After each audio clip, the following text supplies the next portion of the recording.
Tere! Tere! Tere tulemast meie podcasti, Chiquitas podcast. See on meie esimene nii-öelda saade siis ja väga oluline sündmus ja väga siuke, ma ei oska... Oluline hetk padelis. Ja kindlasti väga siuke nagu midagi täiesti erakordset toimub praegu. Ehk siis, tere tulemast ka meie esimesele külalisele Vegert Veskimägi. Tere, tere! Nii, aga ma arvan, alustamegi kohe küsimustega, mida me ikka ootame. Et aga palun. Kuidas sul üldse läheb? Tänan küsimast väga hästi. No. Aitäh kutsumast sellesse saatesse ja au on olla see esimene külaline. Meil on samuti au. Kuidas üldsegi sa selgitaksid ühe või kahe sõnaga oma seost padeliga? Too nagu mingid süksed väiksed. No eks tenniselt sai padelil üle tuldud, et see seos oli arvatavasti kõige suurem. Ja praegu sa ütleksid, et sa oled siis näiteks coach, mängija, kõik asjad kokku? Jah, ma julgeksin seda öelda küll siin Eesti maastikul, jah. No nii, nüüd on siuke esimene osa läbi, lähme nüüd päris siuke sügavamate küsimuste juurde ka. Et kuidas su sportlaskarjäär üldse alguse sai? Et millised olid sinu esimesed 10 aastat seoses spordiga?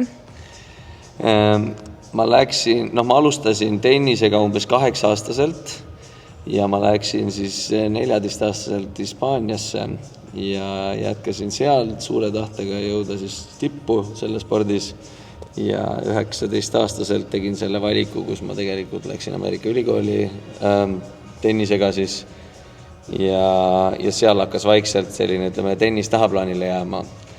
Ja ta oli päris pikalt, mul ei olnud sellist ägedat hobi, nagu tänaseks on padel kujunenud, et ma alles 2017 leidsin uue sellise uue ala, spordiala, mis mind nii sedasi kõnetas, et ma tahtsin selles heaks saada ja kogu aeg mängida siis. Selge. Mis siin muidu just sinna Ameerikasse tõmbas? Ameerikasse otseselt ei tõmmanud midagi, kui võtta, et Ameerika sellise USA siis ei ole riigina minu mingisuguste lemmikud või selline must travel kohtade hulgas, aga kuna seal olid võimalused niivõrd head õppida heas ülikoolis, mängida edasi tennist suhteliselt kõrgel tasemel, siis see oli see, mis mind sinna viis. Aga me teame ka seda, et mitte just Ameerikas, vaid Ladina-Ameerikas on sul väga palju kogemust elus, et oled palju aga seal veetnud, et kuidas üldse kõik algas see, et sa leidsid selle Ladina-Ameerika nii-öelda ja enda jaoks ja et mis sind sinna tõmbab tagasi minema? Tegelikult pigem ma räägiks nagu Lõuna-Ameerikast, sest et Ladina-Ameerika vist peaks olema Mehhiko included, aga ma jõuan Lõuna-Ameerikasse.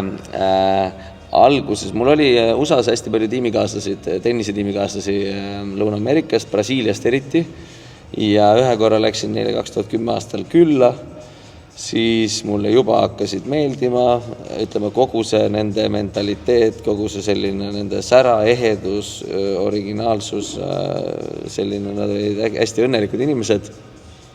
Ja 2014 ma sattusin sinna enda teiste ülikooli kaaslastega jalgpalli MM-i vaatama, siis mul tekkis seal üks selline Brasiilia tüdruk, kellega ma olin koos 2 aastat, siis viis see mind sinna edasi ja siis pärast seda mulle lihtsalt hakkas see riik niivõrd palju meeldima ja mul on seal palju sõpru, et tänaseks ma reisin sinna kas padeliga sõprade pärast ja kuna veel on tekkinud üks uus rataste hobi, siis arvatavasti järgmine reis on ka võib-olla natuke sellega seonduvalt juba, aga me küsiks rohkem selle jalgrattaspordi kohta ka, et viimase on eriti nagu. Et kuidas sa nagu selleni jõudsid ja mis sa sellega edasi plaanid teha ja mis su plaan on? Viimase reisi juures oligi see, et ma kohtasin siis kedagi, kes pani mulle selle armastuse selle jalgrattaspordi vastu. Kõik see tegelikult sai alguse kuidagi läbi marketplace'ide ja ühe esimese ratta soetamise. Tegemist on siis vintage rataste sellise armastusega, ütleme niimoodi, et sa teed need korda, neil on need kriipsud-krapsud peal, nad on aastatest võib-olla 1970-80, sa üritad kokku otsida need õiged komponendid, mis nendel ratastel peal käisid, paned nad sõitma, veerema, ja siis tänaseks me oleme loonud ühe sellise klubi enda sugulasega, mille nimi on Vanakooli kangelased, et kes kuulab saadet, võib muidugi visata pilgu peale, aga see kuidagi on teine asi, mis mind kõnetab ja see on hästi hobiformaadis täna, aga loodetavasti jõuame me sellega ka midagi ära teha, sest et eelmine aasta sai Itaaliasse reisitud sellega ja seal oli selline kihvt reis, kus me sõitsime läbi selline 220 kilomeetrit nendel vanadel ratastel kruusateedel mööda Toskaana veinipiirkonda ja väga-väga kihvt oli. See on küll ebareaalne, aga kui teil on nüüd just täpselt see vanemate rataste, kas on äkki mingi tore lugu ka sellega seos, et nagu midagi juhtus või nagu ikka sellega tekib mingid probleeme, et kas on midagi sellist, mis kohe niimoodi tuleb praegu pähe? Tead, sellega on niivõrd palju erinevaid lugusid olnud, et see, kuidas ma kohtasin, kuidas ma üldse selleni jõudsin, ma tegelikult reisisin Argentiina teise otsa, et ära tuua üks ratas, mis ma arvasin läbi Marketplace'i uduste piltide, et ta on originaalne. Ja ma võtsin selleks lennuki ja siis rentisin auto ja siis sõitsin autoga 3 tundi, kuni jõudsin selle rattani. Ja siis nägin, et oligi originaalne ja sealt algas see armastus, et kuidagi ma pidin nad Eestisse saama ja siis ma ostsin kokku neid rattaid 3 ja olid eestlased sõbrad, kes samal ajal reisisid Antarktikasse ja nemad said 2 ratast kaasa tuua ja hiljem ma tein ühe ja ütleme, terve see üritus on olnud väga meeldejääv minu jaoks, nii et Okei, ikka päris korralik üritus tundub selleks. Päris väga, jah. Aga mis spordialasid sa veelegi jälgid või et peale jalgrattaspordi ja siis padeli, et mis on veel sellised nagu su lemmikud? Olles vana tennisist, ega ma väga mingisuguseid Grand Slami finaale vaatamata ei jäta, et tennist ma vaatan edasi, võib-olla kindlasti mitte nii palju, jalgpalli sai kunagi Hispaanias elades väga palju jälgitud, tänaseks ma vaatan pigem nagu tulemusi ja mõnikord kindlasti Champions League'i finaalid ja sellised asjad, et need kõnetavad ja jalgpalli MM-id, mulle meeldib rohkem selline maadevaheline, et siis ei ole see, et kellel on rohkem raha, seda teeb parema tiimi, vaid see, kes on reaalselt nagu kuhugi kuulub ja siis sealt edasi, nii et arusaadav, ehk siis ühesõnaga tiimispordid ja kõik sellised tennispadel, ikka reketspordid on ka seal. Aga kas sa jalgrattasporti nagu jälgid ka või peale selle, et sul on huvi nagu ise sellega tegeleda nii-öelda? Jah, ma jälgin, ma elan ülimalt palju kaasa Eesti jalgratturitele, kogu aeg olen Jaan Kirsipuu ajast hakkas see armastus ja esimesed pisarad, kui õnnepisarad, ütleme nii siis, ja siis Rein Taaramäe, Tanel Kangert, et olen käinud vaatamas nende sõitusid, sõitsin seda Giro d'Italiat vaatama ja üleüldiselt tegelikult kõikidele Eesti sportlastele elan hingega kaasa, nii et jälgin väga palju selliseid spordialasid, kus eestlased on, keegi teeb mingisuguseid tulemusi, nii et loomulikult väga hea vastus, väga õige vastus ka. Väga äge. Aga nüüd räägi meile hoopis, milline sinu tavaline päev välja näeb? Täiesti siuke lambi küsimus, aga samas huvitab küll, sest et ei kujuta ettegi. Ma arvan, et kui te küsiksite seda mult, ütleme need, et 10 aastat tagasi, 5 aastat tagasi, 3 aastat tagasi, siis te saaksite iga kord erineva vastuse. Et ma tegelikult olen õppinud ju naftainseneriks, siis edasi olen tennisetreeneri ametil olnud natukene niimoodi for fun ja tegelikult ka tõsiselt Jürgen Sopiga, siis olen olnud perefirmas tööl, siis olen padelitreeneri paberit teinud, siis olen suusainstruktori paberit teinud, et ja kõik on muidugi rohkem mitte, et alati olla see treener, vaid enda huvi olla parem selles, mis mind nagu kõnetab. Ja kõik need minu päev siis nagu küsimuse juurde tagasi tulla, päev välja näeb, on mõnel päeval annan ma paar trenni, mõnel päeval teen ise rohkem trenni, mõnel päeval proovin seda vanakooli kangelaste asja siin käima loksutada ja hästi palju mõtteid on siis seoses sellega. Nii et täitsa hetkel minu päev väga palju varieerub. Okei, arusaadav. Ma tahtsin veel selle kohta küsida, et ma just nägin, et sa kuskil postitasid oma nendest treeneri paberitest, et kas sa neist saad ka rääkida, et kuidas see täpselt välja nägi või mis sa tegema pidi või kuidas see käis? Jah, ma tahaksin siinkohal ülima tänu anda tegelikult Maksimo Castellotele ja Jorge Nicolinile, kes on tegelikult 2 padeli peaaegu, et sellist eestvedajat maailmas. Mõlemad on argentiinlased, nendega alguses ma sattusin Maksiga kokku väga juhuslikult, olles pooleldi sellisel seljakotimatkal Brasiilias ja siis kuuldes, et seal toimub selline padelikoolitus. Pärast seda me oleme saanud väga suurteks sõpradeks ja läbi siis erinevate inimeste ma kohtusin ka tänu kõigepealt Maksi tutvusele ja sealt edasi järgnes see, et ma kohtusin ka Jorge Nicoliniga, kes kõik on olnud profitreenerid ja nad täna siis koolitavad välja teisi treenereid, nad treenivad profe ja ma tean ka, et Nora on nüüd saanud ühe kogemuse ja siin Oskar ja õde Rosanna on saanud kogemust ja seal käinud, nii et nende paberite tegemine iseenesest on selline 3-päevane kursus. Esimest kursust ma tegin siis tegelikult 3 korda läbi. Esimest korda tegin siis nagu endale, teist korda tegin Rosannale tõlkides ja 3. kord tõlkisin Oskarile seda, sest et need kursused on kõik hispaania keeles.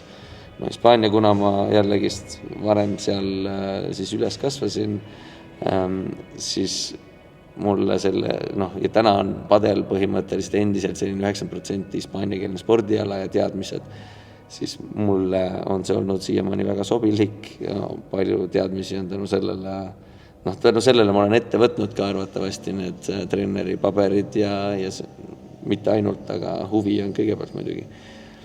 Ja siis see viimane kursus oli rohkem orienteerutud juba keskpärasest kõrgematele mängijatele ja kuni profimängijateni, et see ongi sellist 2 suuremat kursust, mida läbitakse siis Argentiina süsteemi järgi.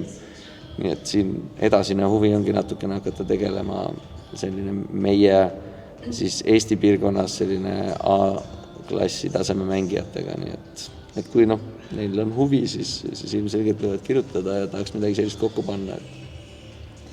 Loomulikult, ma korra küsin veel selle treenerite paberi kohta ka, et kuidas see nagu välja nägi sinu päev seal, et kas oskad nagu natukene avada seda umbes, et tegitegi mingi umbes loengud, siis väljakul mingid asjad ja kuidas see kõik nagu välja nägi nii-öelda?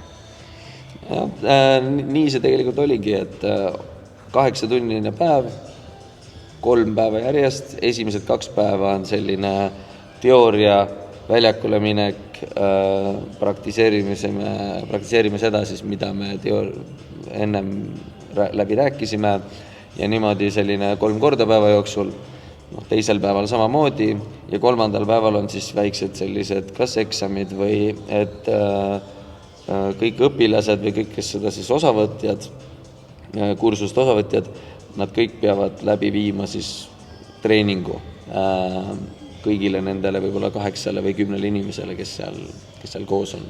Et selline väike test on lõpus viimasel päeval ja väga palju kogemusi, väga palju teadmisi.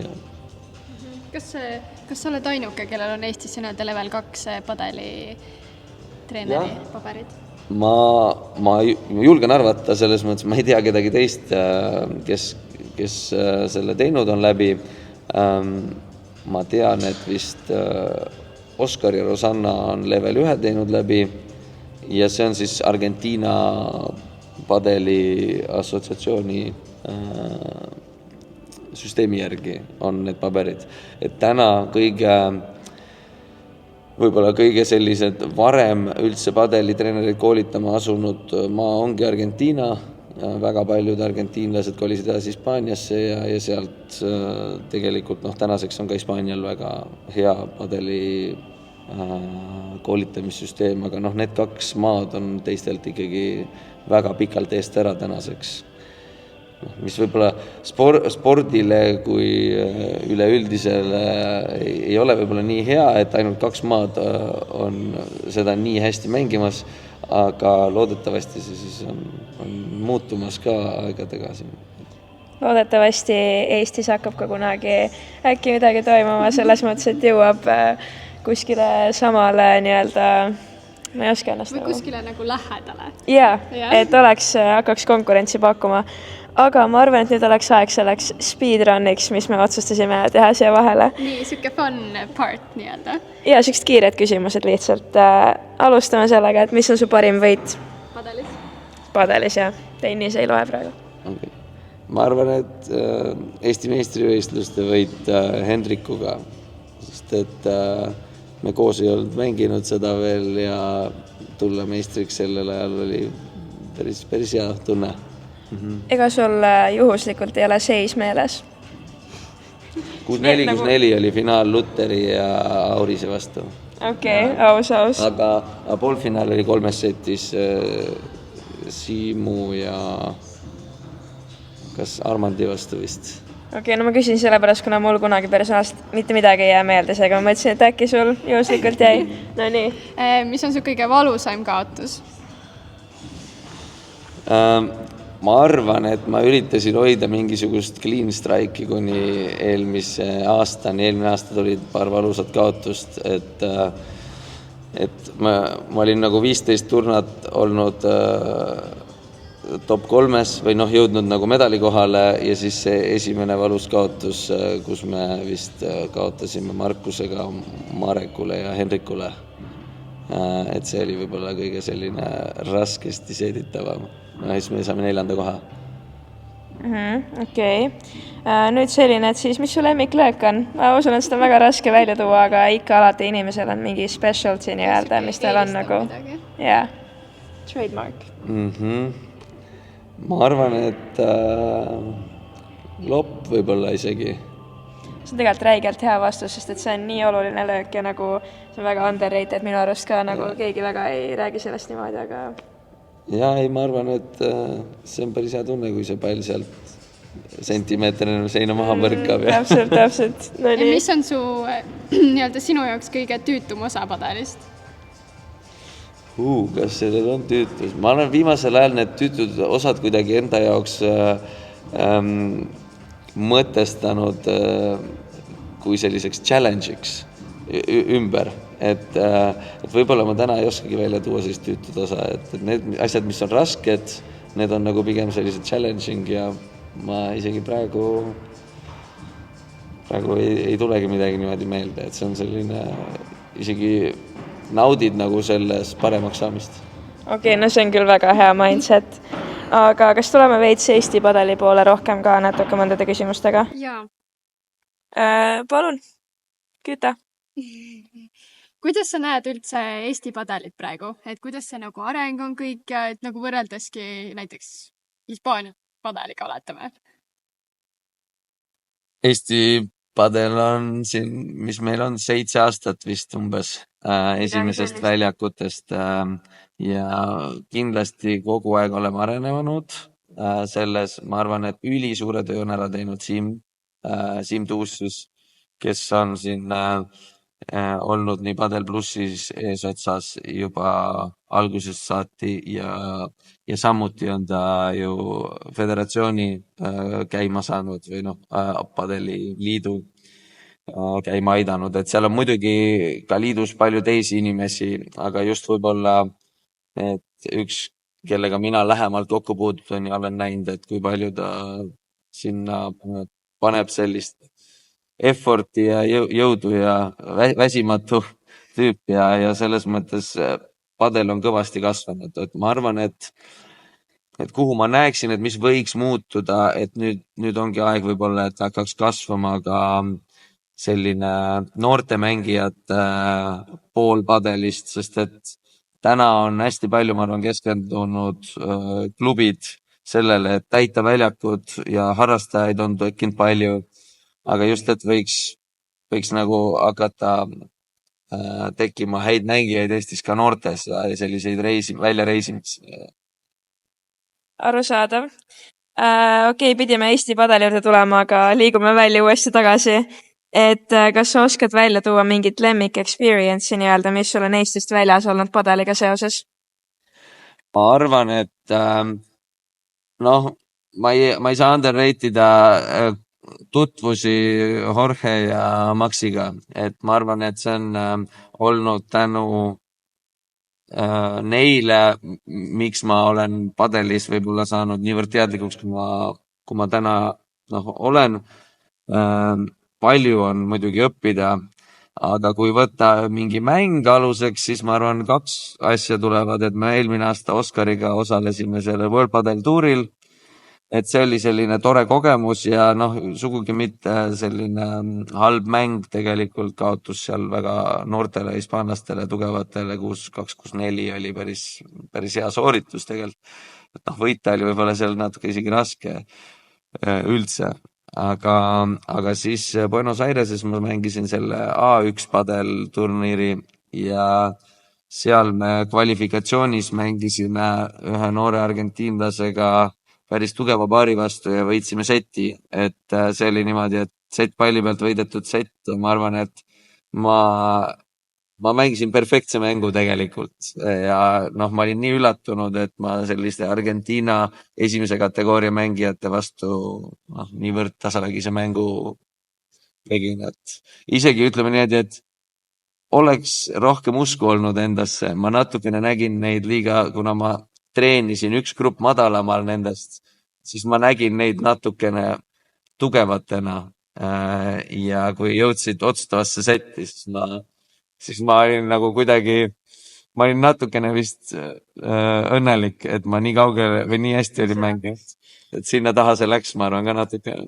Ei, no muidugi kerge värin tuleb alati sisse, aga korra tahaks veel küsida selle World Padel Touri kohta üleüldiselt. Te olite ju Oskariga esimesed Eestist, kes said üldsegi sellise kogemuse osaks. Et kuidas on üldse, kuna ülejäänud eestlased ju ei tea, kuidas on mängida World Padel Touri üleüldiselt, kuidas sa näed neid vastaseid, kuidas see kõik nagu see ümbrus on, kas see on nagu kuidagi, on sul midagi sealt välja tuua nii-öelda? Välja on tuua see, et kõik on paremad kui sina põhimõtteliselt. et sealt nagu leida mingisugune paar, kes mängis siis, kes arvatavasti oli niivõrd vähe padelit mänginud nagu meie kokkuvõttes või niivõrd uuspadelile oli, ma arvan, raske, et see emotsioon oli väga kihvt. Üleüldiselt mul oli kogu aeg suur tahtmine ära mängida need erinevad tuurid ja seda enam, et ma olin juba selleks ajaks kuulnud, et World Padel Tour kaob ära järgmisel aastal, et see oli selline, et läheks võtaks osa ikkagi ja saaks kunagi võib-olla, et öelda, et need olete osalenud sellistel ägedatel võistlustel ja siis neid tuli 2, et täiesti teine level, nagu väga professionaalne on see kogemus või see tuur oli väga-väga professionaalne, nii et. Aga näiteks, vaatame, sa mängid ühte võistlusmängu seal padeltuuril, World Padel Touril.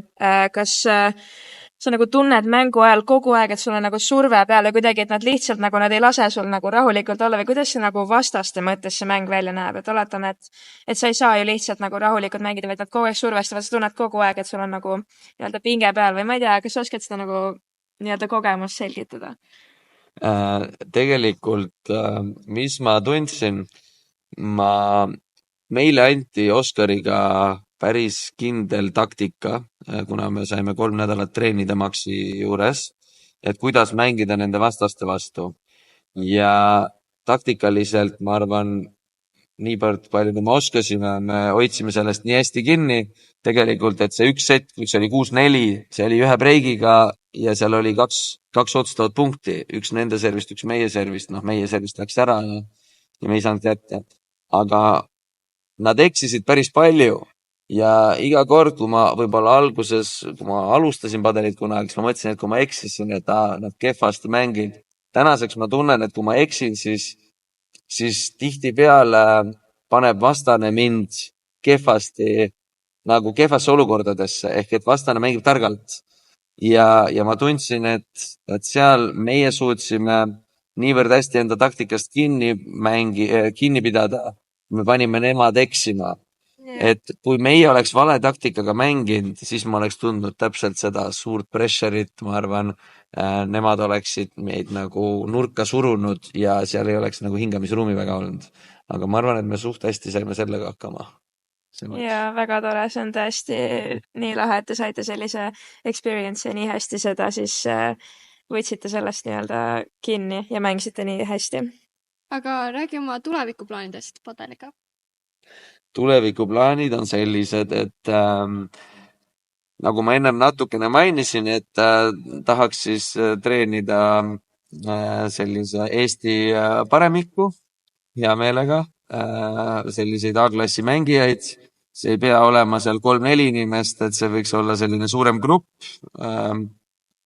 Ja tahaks tuua Maxi ka Eestisse või Jorge ja et nende koolitused saaksid ka siin.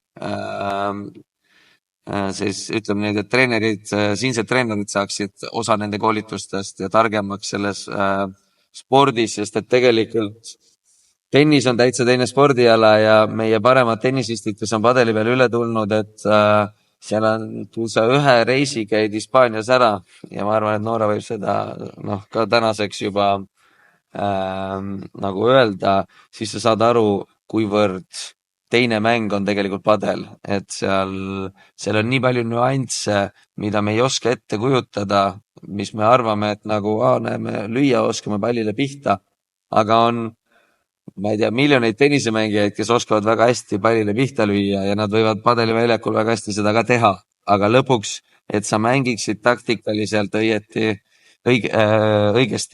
et sa teaksid, et igast kohast on sul see üks õige löök, üks õige otsus, siis seda on juba vaja õppida ja selline, et mida rohkem inimesed saaksid sellist kogemust, et ma loodan, et ma suudan siis seda edasi anda siin ja anda see ja tuua ka Maxi siia ja siis ilmselgelt mu teine see soov on, et see vanakooli kangelased hobi võtaks siis sellise ägeda liikumise ja et see suvi suudame juba midagi ütleme teistsugusele kontingendile või teistele spordihuvilistele pakkuda siis teisel spordialal. Ja tõesti väga kihvt, et tundub, et hakkab siin uuendusi tulema nii padelis kui jalgratta nii-öelda spordimaailmas. Ehk siis see on tõesti väga äge. Kas küsiksid ka meie viimase küsimuse, mis on ka siuke üleüldisem ja ma arvan siuke asi, mida eks küsimus tulebki välja, ilmselt keegi ei tea sinu kohta, aga äkki sa oskad vastata? Kas sul on mõni varjatud anne või talent?